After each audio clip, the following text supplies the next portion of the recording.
Hi, I'm Jennifer McGuire from Hero Arts, and I wanted to show you how to create some fun bows for a package using these paper pinwheels or accordion circles, whatever you want to call them, but just some fun tips for just making your packages look a little bit different. So I'm using some Hero Arts products here. This is the Thank You Cling definition, and I'm using some punch chalk ink, which matches the punch paper that I'm using. This is the Hero Arts layering paper. I like it because it's nice and thick. It's white on one side and colored on the other, and it's nice and durable, which is important when we're making these paper pinwheels. I'm just using the cling stamp as I would a wood stamp, just picking it up and stamping it. You could use an acrylic block for this too, but I find that since they're so large, they're easy just to stamp as is. And I'll just cover the entire piece of paper with repeated stamping. Now that I have it completely covered, I'm using a scoring board here. You could use the ledge on your paper trimmer if you want to, but I'm just putting a score line at every 1/4 inch. You could do every 1/2 inch, you could do other intervals, but I find 1/4 inch is absolutely perfect for what I'm looking for. So I'm doing the whole sheet at once, and then I can cut lots of strips out of it to make multiple paper pinwheels. So it's just much quicker and easier this way. Now after I have the entire piece with all the score lines, you can kind of see the score lines there, I'm just cutting different widths of paper off of this, different strips. I never go bigger than about 1.5 inches because they tend to get stretched too much, but you can go down to as small as a 1/2 inch. Here I'm doing about almost a 1.5 inch, 1/2 inch, and 1 inch. Then you just accordion fold them all, just fold back and forth as I'm doing here. And you want to pinch it nice and tight because the more you crease it, the better it'll work. Now that I have it all pinched nice and tight here, I need to cut off one little piece from this, just so that when I adhere it, it forms into a zigzag circle that's perfect. You'll see right here. And that'll just adhere, those two ends will adhere together. Now I'm going to put some adhesive here. You want to put a good amount so that it holds nice and tight. And then I'll just take one end and match it up with the other, and you'll see that I'll end up with a cylinder that's a perfect zigzag all the way around. And there we have it. Now I'm going to take a circle and cover it completely with adhesive. There are many ways to do this. I'm just using a regular circle because I'm not going to actually show it. It's only going to be on the bottom or hidden on the top. Now you slightly press the top of the cylinder down and in, and you'll see that it pops into a perfect rosette. Now since this is a really wide strip that I started with, you'll see the ends are nice and stretched there, so it'll want to undo a lot. So I'm just moving it right over and putting it onto the adhesive circle, and I'm not going to let go until I put more adhesive on it because I fear that it'll just pop undone. And I like to squeeze some glossy accents down into the center because that's really strong and won't let go. You could also use hot glue gun here, but I tend to make a mess of hot glue gun, but it is perfect for this technique. Then I always put an acrylic mount on the top of it to hold it in place. Now this is a thinner strip, and so I'm cutting a little bit off the end so that we don't have too many accordion folds on the smaller one, but then I'll just put it on top of the others. So now I have 3 done. I have the big one, a medium one, and then the small one I was just getting started on. And I'm just going to layer them on top of each other.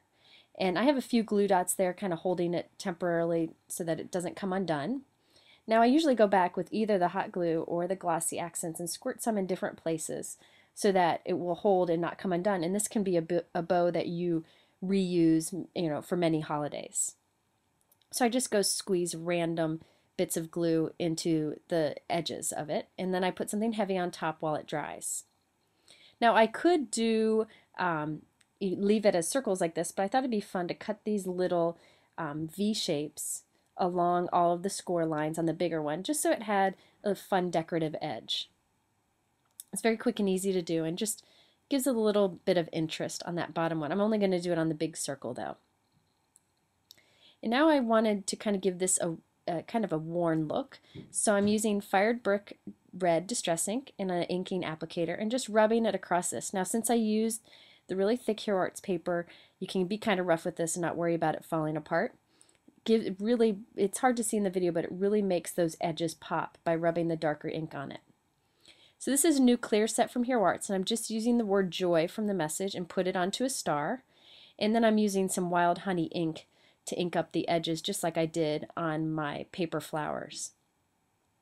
So I'm just going to glue this right on top to hide that adhesive. And even though that wasn't a holiday greeting, it works perfect for this holiday bow. And then I'm just taking a doily. I find these doilies in the baking section of any kind of craft store. And they're a great little accent to put on any kind of gift. When I do gifts like this, bows like this, I like to wrap my gifts with a craft colored wrapping paper. It works really well. Then these are some felt shapes from Hero Arts. There's all different kinds. I really like these holly leaves, and I'm just going to put a glue dot and stick it under here so that it peeks out nicely from our accordion flowers.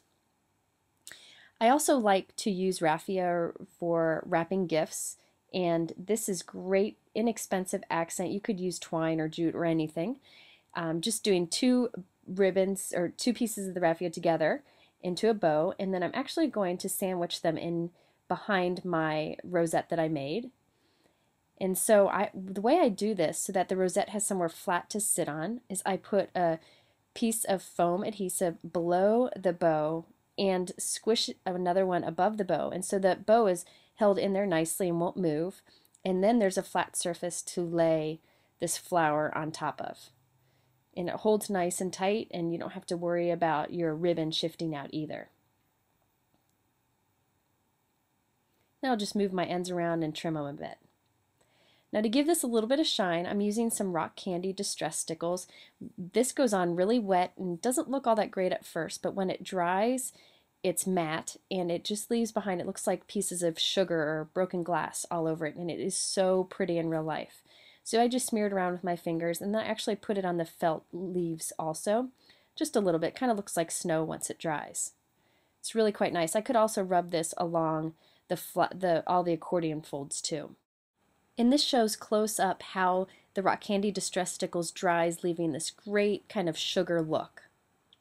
I also wanted to mention that Tim Holtz and Sizzix have a die, a rosette die, that cuts pieces just like this with the perforations that makes creating these kind of rosette flowers much quicker and easier. And that's what I used for the bow on this present. So you can do it either way, but both give you a fun way to create a little accent to put on your holiday packages. Thanks for watching, and I'll see you again in a Hero Arts video.